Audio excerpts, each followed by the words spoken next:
అందరికీ నమస్కారం అండి.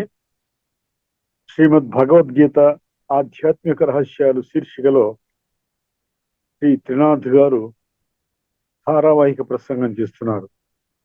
ఈరోజు ఈ ధారావాహిక ప్రసంగంలో 43వ ప్రసంగం శ్రీ త్రినాథ్ గారు చేస్తున్నారు. శ్రీ త్రినాథ్ గారికి స్వాగతం. శ్రీమద్ భగవద్గీత ఆధ్యాత్మిక రహస్యాలు ఈ కార్యక్రమానికి అందరికీ కూడా స్వాగతం. ఇప్పటి వరకు గత 43 ఎపిసోడ్స్ లో ఎన్నో అద్భుతమైనటువంటి విషయాలు మనం తెలుసుకున్నాం. శ్రీమద్ భగవద్గీత శ్రీ భగవాన్ వాచ 574 శ్లోకాలు ఉన్నాయో స్వయముగా భగవంతుడు పలికిన ఆ వాక్యాలు direct spoken words of God అండి. సో ఈ విషయాలుగా మనకి ఎన్నో విషయాలు తెలిసాయి. మామూలుగా మన భక్తి కోణంలో కేవలం పఠన పారాయణ శ్రవణ ప్రచార ప్రసారం వరకు మాత్రమే పరిమితము చేయడం వలన మనము ఇది నా జీవితాన్ని ఉద్ధరించడానికి ఆ విధంగా ఉద్దేశించబడలేదు అన్నటువంటి దృఢ నిశ్చయంతో మనము వచ్చాం. భగవంతుణ్ణి ఎలా పొందాలి? భగవాను వాచ ఇన్ని వందల శ్లోకాలు చెప్పిన తర్వాత కూడా భగవంతుని యొక్క పరిచయం మనకి కలగకపోతే అది ఎవరు తప్పండి? మనం అర్థం చేసుకోవడం తప్ప, లేదా భగవంతుడు తన పరిచయాన్ని భగవద్గీత ద్వారా తెలియచేయలేదా? భగవద్గీత ఇన్ని వందల శ్లోకాల ద్వారా అందరినీ కూడా ఒక కన్ఫ్యూజన్ లో పెట్టడం జరిగిందా? దీనికోసం మనం బుద్ధినేత్రాన్ని పెంచుకుంటే సరిపోతుంది. శ్రీమద్ భగవద్గీతలో ఎంత చక్కగా చెప్తున్నాడంటే, ఈ మార్గాల ద్వారా మీరు నన్ను పొందలేరు, ఈ మార్గాల ద్వారా మీరు నన్ను పొందగలరు. సో అదేవిధంగా మనము బ్రతకడం ఈజీ అండి. బ్రతకడం ఏదో విధంగా బ్రతికేస్తాం. కానీ భగవద్గీత ఎన్నో కోణాలలో మన జీవితాన్ని ఏ విధంగా శ్రేష్టంగా తయారు చేస్తుందో మీరు అర్థం చేసుకోండి. నాకేదో నేను చదువుతుంటే ఒక పుస్తకంలో బ్రతకడం అనేది చాలా సులభం అండి, కానీ మరణ సమయంలో ఆ మరణాన్ని ఎదుర్కొని ఆ విధంగా మనం ఆ శరీరాన్ని విడిచిపెట్టేటువంటి అంతిమ క్రియ చాలా భయంకరంగా ఉంటుందండి అంటాడు.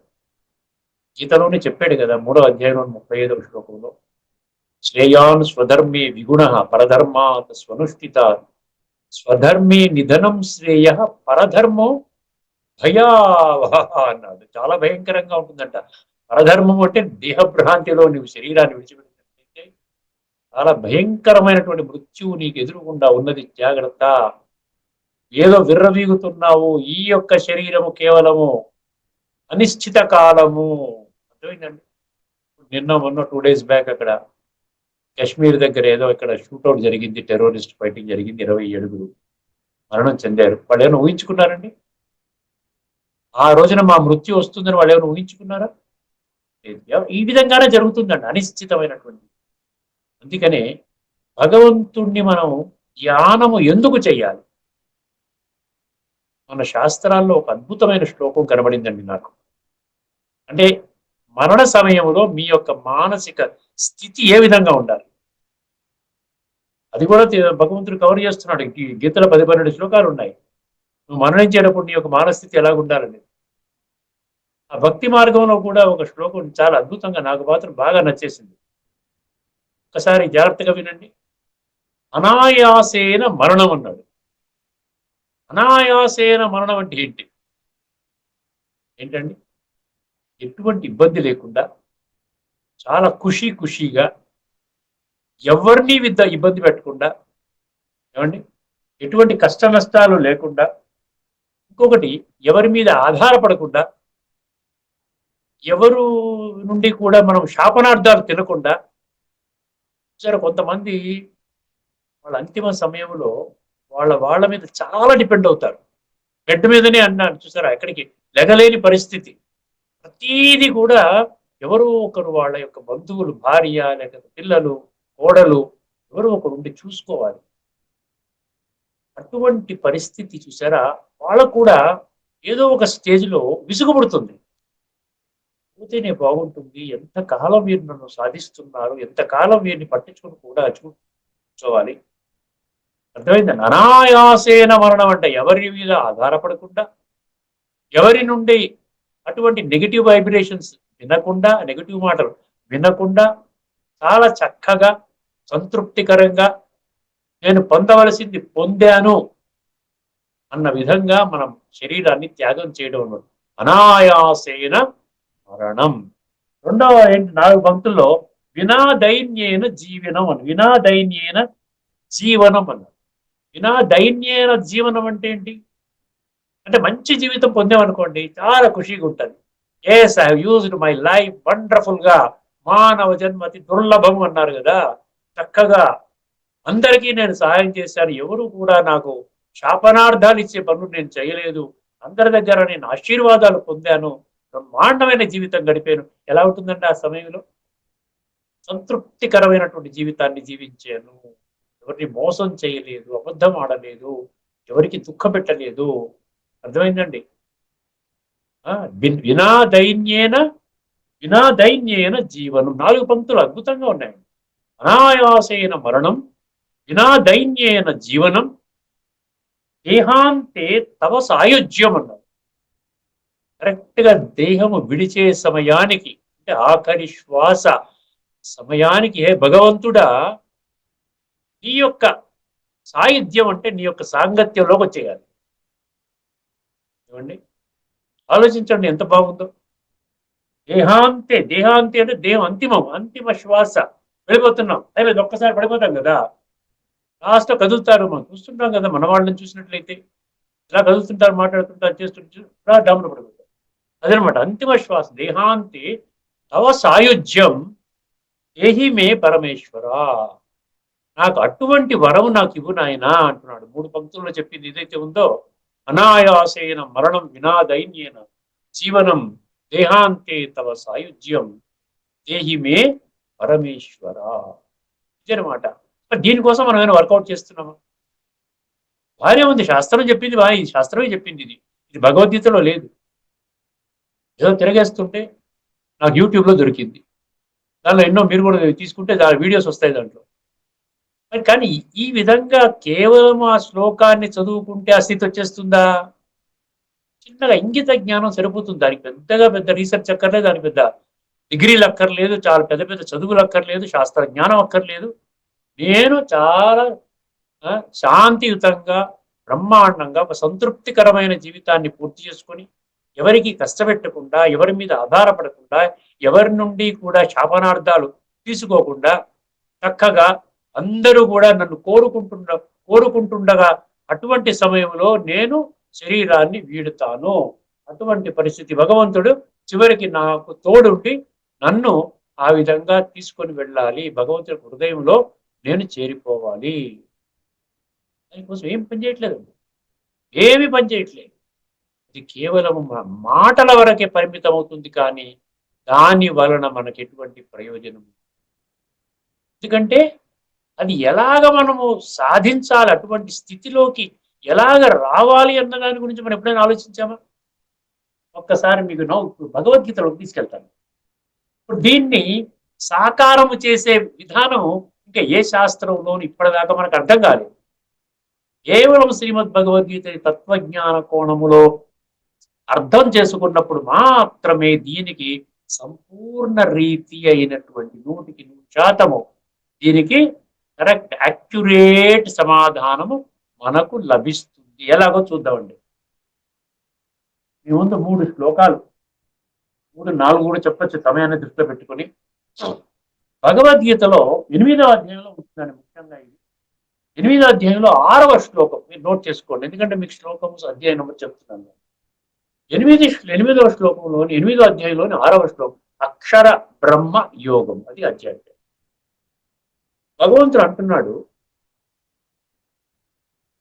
దేని ఆధారంగా నీకు తదుపరి జన్మ నిశ్చితం అవుతుంది? దానికి అనమాట ఈ శ్లోకం వినండి జాగ్రత్తగా. యం యం వాపి స్మరన్ భావం త్యజత్యంతే కళేబరం, యం యం వాపి స్మరన్ భావం త్యజత్యంతే కళేబరం, తం తమేవైతి కౌంతేయ సదా భావితః. ఇది శ్లోకం. యం యం వాపి స్మరన్ భావం యజత్యంతే కళేవరం తం తమేవైతి కౌంతేయ సదా తద్భావ భావితః. అంటే ఏమిటంటే, నీవు శరీర త్యాగం చేసే సమయములో, అంటే ఈ శరీరం నుండి ఆత్మ విడిపోయే సమయములో, ఆఖరి శ్వాస సమయములో నీ యొక్క భావము అంటే సంకల్పము, నీ థాట్స్, నీ ఆలోచనలు ఏ విధంగా అయితే ఉంటాయో దాని ఆధారముగా నీకు తదుపరి శరీరము దొరుకుతుంది అంటున్నాడు. ఎం ఎం అంటే ఏంటి? నీ ఆఖరి సమయంలో నీ ఆలోచనలు ఏ ఏ విధముగా ఉంటాయో ఒక్కసారి వినండి. భగవద్గీతలో ఈ శ్లోకంలో వాటి మీనింగ్ ఏం చెప్పాడో ఒక్కసారి చూద్దాం. ఇది గీతా ప్రెస్ వాళ్ళ పుస్తకం. గీతా ప్రెస్ వాళ్ళ పుస్తకం. కౌంతేయ, కౌంతేయ అంటే కుంతిపుత్రుడా, మనుష్యుడు, చాలా జాగ్రత్తగా వినండి, ఏ మనుష్యుడు అంత్యకాలమునందు ఏ ఏ భావములను స్మరించుచు, ఏమండి అందరికీ వర్తిస్తుందండి, ఇది అర్జునుడికి కాదు, నాకు వర్తిస్తుంది, మీకు అందరికీ వర్తిస్తుంది. ఎందుకంటే యూనివర్సల్, భగవద్గీత యూనివర్సల్, హిందూ ధర్మశాస్త్రం కాదది. ఓ కుంతీసుత, ఏ మనుష్యుడు అంత్యకాలమునందు ఏ ఏ భావములను స్మరించుచు శరీరమును త్యజించునో ఆయా స్వరూపములనే పొందును. ఏలనన నిరంతరము ఆ భావములచే ప్రభావితుడు అగును. దాని తాత్పర్యం ఏమిచ్చాడు? నేనేమో వర్డ్ టు వర్డ్ మీనింగ్ అని చెప్పాను. తాత్పర్యం చూడండి. కౌంతేయ, మనుష్యుడు అవసాన దశయందు ఏ ఏ భావములను స్మరించుచు దేహత్యాగం చేయునో అతడు మరు జన్మలో ఆయా స్వరూపములనే పొందును. ఏలనన సర్వదా అతడు దానినే స్మరించుతుండును. ఇక్కడ చాలా ఒక డీపెస్ట్ మిస్టరీ ఉందండి ఇందులో. మనం మామూలుగా చదువుకుంటా పోయి మనకేం అర్థం కాలే. ఇందులో ఒక డీప్ మిస్టరీ ఉంది. దాన్ని అన్లాక్ చేయాలి, దాన్ని ఛేదించాలి, ఆ మిస్టరీని, రహస్యాన్ని. అది తత్వ కోణంలోనే మనం ఛేదించగలుగుతాం. ఇక్కడ ఏమంటున్నాడు?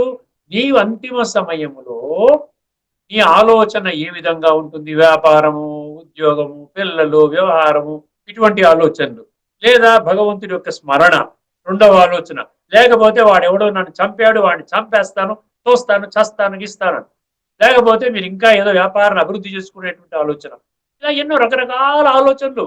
చివరికి ఢామని వెళ్ళిపోతాం. ఏ ఆలోచన? ఆ అంతిమ ఆలోచన మీ భావి జన్మని శాసిస్తుందండి. సో ఇక్కడ మిస్టరీ ఏంటంటే, అంతిమ శ్వాసలో నా యొక్క ఆలోచననే నా భావి జన్మని శాసిస్తున్నప్పుడు అంతిమ సమయం నాకు ఏదైనా ఫోన్ వస్తుందా? ధర్మరాజు నుంచి, చిత్రగుప్తుడి నుంచి ఫోన్ వస్తుందా? అప్పుడు నేను మంచి ఆలోచన పెట్టుకుంటాను. అప్పుడు మంచి ఆలోచనతో శరీరం విడిచిపెడతాను. టాటా బిర్లా అంబానీ ఇంట్లో పుడతాను. అలా ఏమన్నా ఫోన్ వస్తుందా?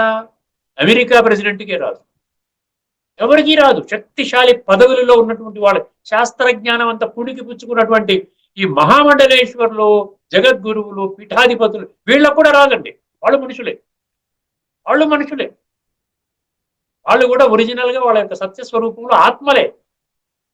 వాళ్ళకి రాదు, ఎవరికీ రాదు. వాళ్ళు అలాంటప్పుడు నా ఆలోచన ఎలాగండి? నాకు రిస్క్ కదా. అంతిమ సమయములో, అంతిమ సమయం అని అన్నాడు. పోనీ అంతిమ సమయం నేనేమన్నా పూజా గదిలో ఉండగా వస్తుందా చెప్పండి? పోనీ నేను పూజ చేసుకుంటా, పొద్దున్న డైలీ 1 గంట సేపు నేను మంచిగా భక్తి భావంతో భగవంతుని యొక్క స్మృతి చేస్తాను, పూజ చేసుకుంటాను. పోనీ ఆ సమయంలో నాకు మృత్యు వచ్చింది అనుకోండి, పర్వాలేదు, భగవంతుని యొక్క స్మృతిలో వెళ్ళిపోతున్నాను కాబట్టి మంచి జన్మ దొరుకుతుంది అన్డౌటెడ్లీ, ఇటువంటి సంశయం అక్కర్లే. కానీ నాకు పూజా గదిలో నేను 24 గంటలు గడపను కదా. ఏదో కాసేపు ఉంటున్నాను, 5 నిమిషాలు, 10 నిమిషాలు, 15 నిమిషాలు, 20 నిమిషాలు. ఎక్కడికి వెళ్ళినా, ఒక వారం రోజులకు ఒకసారి గుడికి వెళ్ళినా అక్కడ 1 గంట గడుపుతాను, తర్వాత మళ్ళీ మర్చిపోతున్నాను కదా. ఆ గుడిలో ఉన్నప్పుడు నాకు గుండెపోటు వస్తుందా? గుడిలో ఉన్నప్పుడు నాకు బాగానే ఉంటాను కదా. గుండెపోటు ఎప్పుడు వస్తుంది? గుడిలో ఉన్నప్పుడు రాదు. గుండెపోటు గుడిలో ఉన్నప్పుడు రాదు. గుండెపోటు భగవంతుని యొక్క ప్రవచనాలు వింటున్నప్పుడు రాదు. గుండెపోటు నాకు తీర్థయాత్ర వెళ్ళినప్పుడు ఒక మంచి మార్గాన వెళ్తున్నప్పుడు భగవంతుని యొక్క ధ్యానంలో వెళ్తున్నప్పుడు నాకు రాదు. ఎప్పుడు వస్తుంది? టెన్షన్ లో ఉన్నప్పుడు వస్తుంది. టెన్షన్ ఎప్పుడు వస్తుంది? ఆ 5 నిమిషాలు 10 నిమిషాలు అరగంట పూజ అయిపోయిన తర్వాత మళ్ళీ నా ఉద్యోగ వ్యాపారంలో వెళ్ళిపోతుంది, అప్పుడు వస్తుంది కదా. వాళ్ళు అప్పుడు వచ్చినప్పుడు నా కళేబరాన్ని విడిచిపెట్టినప్పుడు అక్కడ హార్ట్ అటాక్ వచ్చి నేను చనిపోతే అక్కడ అంతిమంగా నేనేం ఆలోచిస్తున్నాను? ఉద్యోగం, వ్యాపారం, డబ్బు సంపాదన అదే నడుస్తోంది కదా.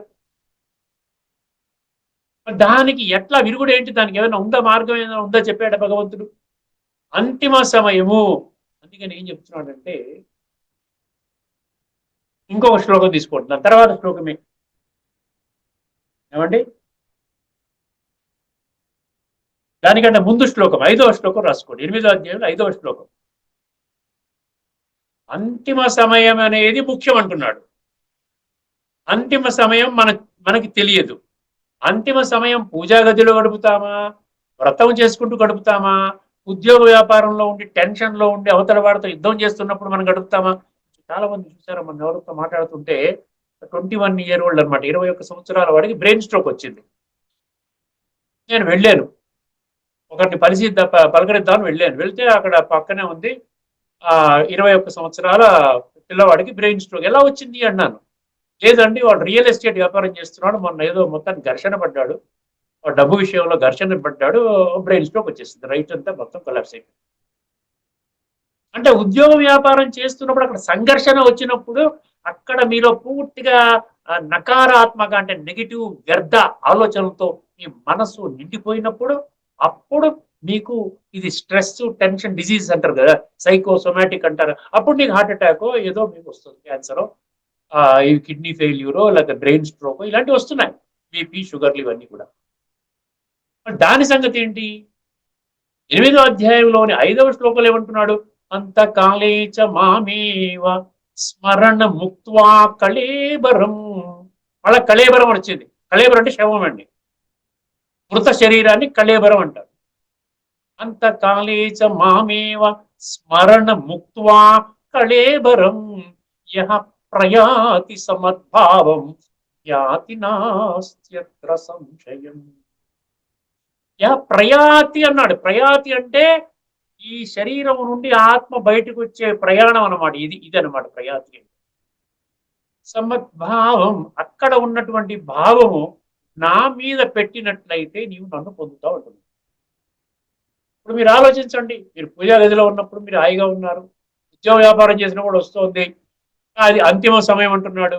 అంతిమ సమయంలో మళ్ళీ నన్ను స్మృతి చేయాలంటున్నాడు భగవంతుడు. అంతకాలేచ మాం ఏవ. అంతకాలం అంటే అంత్యకాలం అంటే ఇది ఏదో ట్రైన్ బాంబే ఎక్స్ప్రెస్ వెళ్ళిపోతే అక్కడ డెస్టినేషన్ కాదండి. అంతిమ ప్రయాణము అంటే మృత్యు సమయములో ఆత్మ శరీరం నుండి అలా బయటకు వెళ్ళిపోతాం, ఆ సమయం అంతకాలం. అంతకాలేచ మామేవ స్మరణ ముక్త్వా కళేబరం. ఆత్మ ముక్తి, శరీరం నుండి ముక్తి చెంది కళేబరంగా మారిపోయినప్పుడు శరీరం కళేబరంగా మారే సమయంలో నీవు నన్ను స్మృతి చేయాలి. మామేవ స్మరణ. అప్పుడేమవుతుంది? యహ ప్రయాతి సమద్భావం యాతి నాస్త్యత్ర సంశయం. నీకు ఎటువంటి సంశయం అక్కర్లేదు, నేను నీకు శ్రేష్టమైనటువంటి జన్మని ప్రసాదిస్తాను. ఇప్పుడు మీరు ఆలోచించండి, ఏం చేయాలి నేను?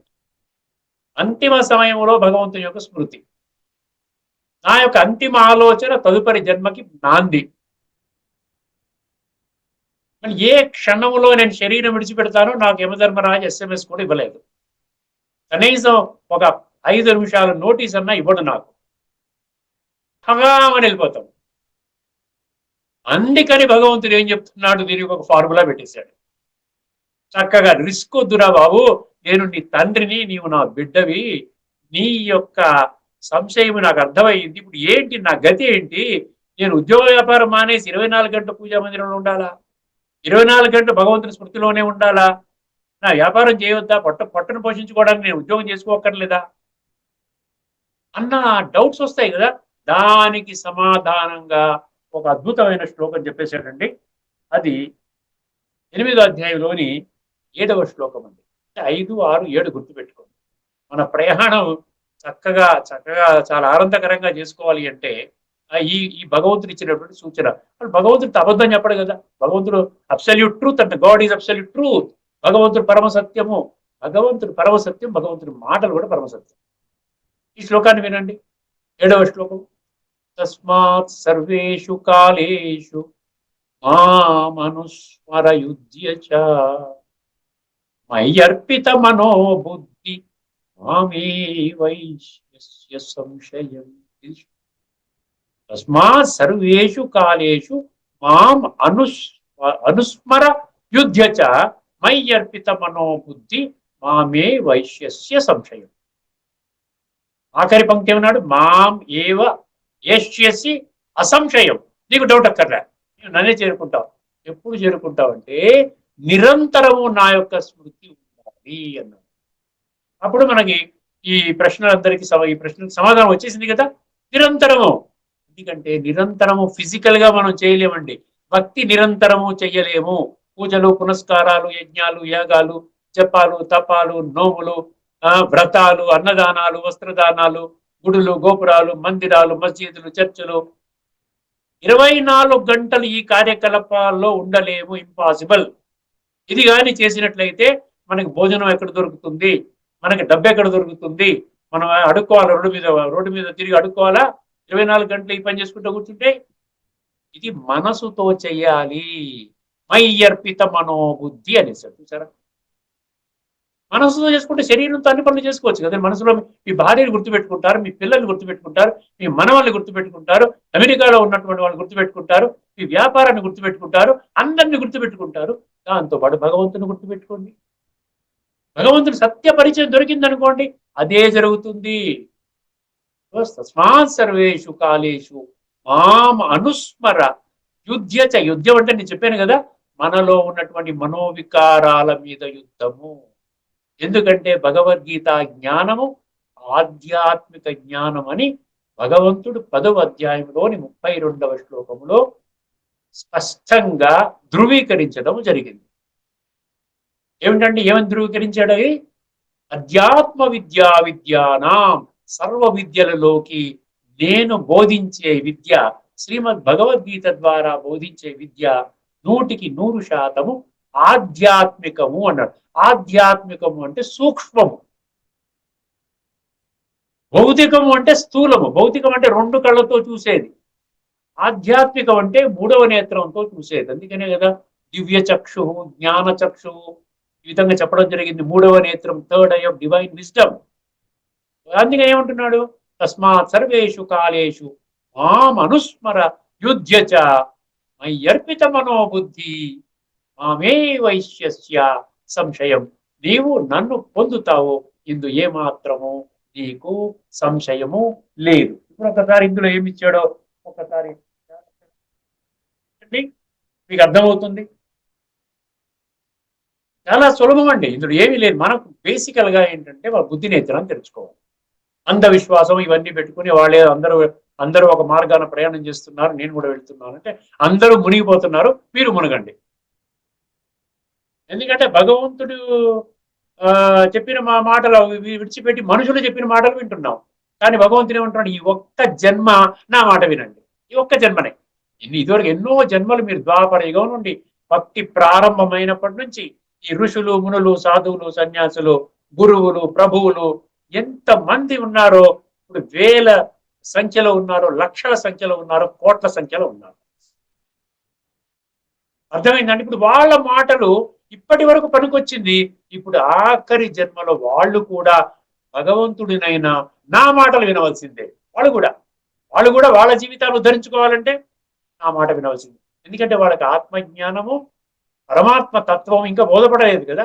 బోధపడి ఉంటే భగవంతుడు రావాల్సిన పని కూడా ఉండేది కాదు. ఒక్కసారి జాగ్రత్తగా వినండి.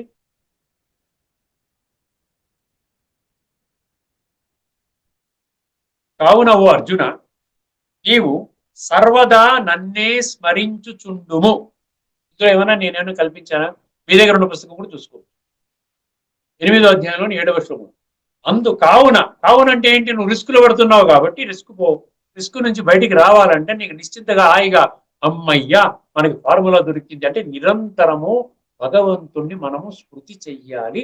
దాని కొరకు నాకు పరమాత్మ యొక్క భగవంతుడి యొక్క సంపూర్ణ పరిచయము ఉండాలి. అది గుర్తు. అది మనం నిశ్చయాత్మకంగా ఆ యొక్క దృఢత్వం ఉండాలన్నమాట. సమస్తమైన ఏమన్నాడు, నీవు సర్వదా నన్నే స్మరించుచుండుము, యుద్ధమును కూడా చేయుము. యుద్ధం అంటే అక్కడ భౌతికం అనుకున్నారు, ఇది భౌతిక యుద్ధం కాదు. ఆధ్యాత్మిక యుద్ధం అంటే మనలో ఉన్నటువంటి విషయ వికారాల మీద యుద్ధము. ఏమండి, ఈ విధముగా నీ మనోబుద్ధులను నాయందే నిలిపి ఉన్నచో నిజముగా నన్నే పొందెదవు.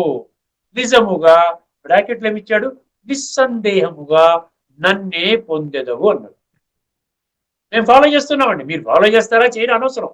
మేమంతా బ్రహ్మకుమారులు అనబడేవాడు వాళ్ళు ఒక 25 లక్షల మంది, ఒక 140 దేశాల్లో ఉన్నవాళ్ళు, కులము మతము జాతి రంగు రూపు వర్ణము వర్గము భాష దేశము జాతి ఆడ మగ వయసుతో సంబంధం లేకుండా అది విశ్వవిద్యాలయము, ఆధ్యాత్మిక విశ్వవిద్యాలయము, వరల్డ్ స్పిరిచువల్ యూనివర్సిటీ, భగవంతుడే స్థాపన చేసినటువంటి విశ్వవిద్యాలయం. అక్కడ ఏ విధంగా ఆత్మ యొక్క సంపూర్ణ పరిచయము, పరమాత్మ యొక్క సంపూర్ణ పరిచయము, అదేవిధంగా సృష్టి చక్రం యొక్క జ్ఞానము, ఇవన్నీ కూడా నీట్ అండ్ క్లీన్ గా, పర్సనల్ గా, 1-to-1 గా స్పష్టంగా మీకు అర్థం చేయిస్తారు. కేవలం మీకు ఒకటే ఒక సంకల్పం ఏంటంటే, నేను సత్యమైన మార్గములో నడవాలని నేను నిర్ధారించుకున్నాను అంటే చాలు. ఎందుకంటే 100కో 1,000కో కొద్ది మంది తెలుసుకుంటారు అన్నాడు కదా. కొద్ది మందే వస్తారని స్వర్గంలోకి, అందరూ రారండి. ఇక్కడ ఉన్న వాళ్ళంతా సంస్కార పరివర్తన చేసుకోకుండా మళ్ళీ సత్యంలో వచ్చారనుకోండి, అక్కడ కూడా అదేమన్నా సత్యంలో ఉందా? అక్కడ గలాటాలు మోసాలు కల్తీలు రోగాలు సమస్యలు గొడవ ఉంటే అదేం స్వర్గం అవుతుందండి? ఆలోచించుకోండి. సో నీవు సర్వదా నన్నే స్మరించుచుండుము, యుద్ధమును కూడా చేయుము, ఈ విధముగా నీ మనోబుద్ధులను నాయందే నిలిపి ఉన్నచో నిజముగా నిస్సందేహముగా నన్నే పొందెదవు. ఇంకొక శ్లోకం చెప్తాను. దీనికోసం ఏం చేయాలి? ఇప్పుడు భగవంతుడు థియరీ చెప్పాడు మనకి, ప్రాక్టికల్ గా ఎలాగ రావాలి దానికోసం తర్వాత శ్లోకంలో మనకి చెప్తే ఎంత కాంప్రహెన్సివ్ గా ఉంది చూడండి. ఎక్కడా సంస్కృతం అని లేదు, నాకు అర్థం కావట్లేదు అన్న విధానమే లేదు. కేవలం మీరేం చేయాలి, శ్రీమద్ భగవద్గీతని ఆధ్యాత్మిక కోణాన్ని పట్టుకోవాలి. అదే దాన్ని తత్వజ్ఞానం అంటారు. దాని కొరకు మీరు చేయవలసిందల్లా ఏంటంటే, బుద్ధినేత్రాన్ని తెలుసుకుని ఒక సత్యత ఆధారంగా, భగవంతుడు సత్యము, నేను కూడా సత్యత ఆధారంగా నా జీవితాన్ని తయారు చేసుకుంటాను. భగవంతుని మాటల పట్ల నాకు 100% పరిపూర్ణమైన విశ్వాసము నేను తెచ్చుకుంటాను. ఆ మార్గమే నాకు ఖచ్చితంగా నా జీవితాన్ని ఉద్ధరించే మార్గం అని నేను కన్విన్స్ అయిపోయాను. నాకు అర్థమైంది. ఇప్పటిదాకా నేను ఆచరిస్తున్నటువంటి మార్గం ద్వారా నాకు మనశ్శాంతి లేకుండా ఉంది. భగవంతుని యొక్క పరిచయం లేదు, నా యొక్క పరిచయం లేదు, భగవంతుడు ఎలా కనెక్ట్ అవ్వాలో కూడా నాలెడ్జ్ ఎవరు చెప్పలేదు. అందుకని భగవంతుడు ఏమంటున్నాడు ఈ శ్లోకం చూడండి జాగ్రత్తగా. అభ్యాస యోగయుక్తేన చేతసా నాన్యగామినా పరమం పురుషం దివ్యం యాతి నాస్త్యత్ర సంశయం. ఇది శ్లోకం అండి. ఇది 8వ అధ్యాయంలోని 8వ శ్లోకం. 8 గుర్తుపెట్టుకోండి. ఏమండి, ఏమంటున్నాడు? అభ్యాస యోగయుక్తేనా అన్నాడు. అంటే అభ్యాసం చేయాలి. యోగాభ్యాసం చేస్తారు, ఆసనాలు అభ్యాసం చేస్తారు. డైరెక్ట్ గా మొదటి రోజునే శీర్షాసనం వేస్తాడా? చెప్పండి. మెల్లిగా కాస్త చేతులు కలిపే ఆసనాలు ఏదో నేర్పిస్తారు, తర్వాత కాళ్ళు కలిపే ఆసనాలు నేర్పిస్తారు, తర్వాత ఏదో కొంచెం మెడని వంచే ఆసనాలు నేర్పిస్తారు, తర్వాత కొంచెం అలా కొంచెం కఠినమైనటువంటి ఆసనాలు తీసుకుని వెళ్ళి ఒక నెల రోజులకో 2 నెలలకో ఆయన ఈ శీర్షాసనం వేస్తాడు. అందుకని ఇప్పుడు ఒక్కసారి నీవు మనసు ద్వారా నన్ను స్మృతి చెయ్యాలి అంటే, ఇప్పటి వరకు నేను మనసు గురించే నాకు నాలెడ్జ్ లేదు కదా. భలే నేను పీస్ ఆఫ్ మైండ్ అంటున్నాను, మనశ్శాంతి అంటున్నాను, చనిపోయిన వాళ్ళ గురించి ఆత్మశాంతి అంటున్నాను, కానీ మనసు నాలెడ్జ్ లేదు, ఆత్మ నాలెడ్జ్ లేదు నాకు. అందుకని ఏంటున్నాడు? సంపూర్ణ జ్ఞానం తెలుసుకోనైనా తెలుసుకొని అభ్యాసం చేయడం మొదలుపెట్టు. అభ్యాస యోగయుక్తేన చేతసా నాణ్యగామిన. అర్థం చేసుకోండి, చేతసా నాణ్యగామిని అర్థం చేసుకోండి. చేతస అంటే మనసు అంటే, ఈ మనసులో నా అన్యగామిన అన్నాడు. నేను తప్ప ఇంకా ఎవరికి చోటు ఇవ్వడానికి వీలు లేదు. భగవంతుడు అంటున్నాడు, నేనొక్కడే భగవంతుణ్ణి. ఏమండి, నేనొక్కడే భగవంతుణ్ణి. అందుకనే 18వ అధ్యాయం 66 ఏం చెప్పాడు? ఏమన్నాడు? సర్వధర్మాన్ని పరిత్యజ్య మామేకం శరణం వ్రజ అన్నాడా? నేను ఒక్కడే భగవంతుడిని. కాబట్టి నీవు నన్నే స్మృతి చెయ్యాలి. ఇంకెవరినో భగవంతుడు అనుకుని నువ్వు ధ్యానం చేసావా, నాతో నువ్వు కనెక్ట్ కాలేవు. కాబట్టి నా నుండి నీకు శక్తి దొరకదు. కాబట్టి అంతిమ సమయంలో నేను నీకు ఒక రక్షణ విధంగా నేను రాలేను. నిన్ను నీవు మోసం చేసుకుంటున్నావు. అందుకని అభ్యాస యోగ యుక్తేన చేతస న అన్యగామిన. నేనెవరిని? పరమం పురుషం అన్నాడు. పురుష అంటే ఆత్మ, పరమం పురుషం అంటే పరమాత్మ. ఆత్మ కనబడదు, పరమాత్మ కనబడదు. గుర్తుపెట్టుకోండి. ఎప్పుడైనా ఆత్మ కనబడుతుందా? కనబడదు. ఆత్మని రెండు కళ్ళతో చూడగలుగుతారా? ఆత్మ సాక్షాత్కారం అంటే అది దివ్య నేత్రము ద్వారానే సాక్షాత్కారం అవుతుంది. అర్థమైందన్న? అనుభూతి చేస్తాం, ఆత్మని అనుభూతి చేస్తాం. కానీ ఫిజికల్ గా నేను ఆత్మని ఇలాగా జ్యోతి స్వరూపం ఇలా ట్రావెల్ అవుతుంది నేను చూడనండి. ఒకసారి బయటకు వచ్చేసిందంటే నేను చచ్చిపోతాను. ఇందులో ఉండగా నేను చూడాలి అంటే ఈ రెండు కళ్ళ ద్వారా నేను చూడలేను, అనుభవం చేయాలి. అందుకనే ఏమంటున్నాడు? ఏమన్నా అభ్యాస యోగ యుక్తైన చేతస నాణ్యగామిన పరమం పురుషం దివ్యం అన్నాడు. డివైన్, దివ్యం అంటే డివైన్. నేను ఎప్పుడు అన్డివైన్ కాదు. నాలో కుళ్ళు లేదు, విషయ వికారాల్లో నేను రాను. నాకు ఆ నాలెడ్జే లేదు. నేను త్రిగణాలలోకి రాను, నేను ద్వంద్వాలలోకి రాను. అన్నిటికీ అతీతుణ్ణి. నేను పరమ పావనుణ్ణి, సదా పావనుణ్ణి. నేను ఒక్కడినే పరమాత్మని. నేనే మీ అందరికీ తండ్రిని, తల్లిని, తండ్రిని. యావత్ ప్రపంచానికి, మనుష్య సృష్టి మొత్తానికి 850 కోట్ల మందికి పరమం పురుషం దివ్యం. అది తెలుసుకొని నన్ను మీరు పొందుతారు. యాతి అంటే పొందుతారు. యాతి పార్థ, హే పార్థ, అనుచింతయన్, నీవు నిత్యము నన్ను చింతన చేసి అభ్యాసము చేసి నా గురించి సత్యమైన పరిచయాన్ని, సంపూర్ణ పరిచయాన్ని పొంది ఆ విధంగా చేస్తే నీవు నన్ను పొందుతావు. అప్పుడేం చేస్తావు? నిరంతరము నువ్వు నన్ను స్మృతి చేసుకుంటావు. అప్పుడేమవుతుంది? నా స్మృతిలో శరీరాన్ని త్యాగం చేస్తావు. అప్పుడేమవుతుందంటే అనాయాసేన మరణం, వినాదైన్యేన జీవనం, దేహాంతే తవ సాయుధ్యం. ఏమండి? దేహి దేహి దేహిమే పరమేశ్వర. ఆ పరమేశ్వరుడే నిరాకారుడు, జ్యోతిస్వరూపుడు, పరమాత్మ. అప్పుడు ఇక్కడ భక్తి మార్గంలో రాసుకున్నటువంటి ఆ శ్లోకానికి అర్థము, పరమార్థము ఎప్పుడు అర్థమవుతుంది? శ్రీమద్ భగవద్గీతని భగవంతుడు చెప్పిన విధానములో, ఆధ్యాత్మిక దృష్టికోణంలో అర్థం చేసుకుంటే మనకు అర్థమవుతుంది. తదుపరి ఎపిసోడ్లో ఇక్కడతో ఈ చర్చను ముగించుకొని తదుపరి ఎపిసోడ్లో మంచి మరొక ముఖ్య విషయాన్ని తీసుకొని మీ ముందుకు వస్తామండి. అంతవరకు సెలవు. లోకా సమస్త సుఖినో భవంతు. ఓం శాంతి.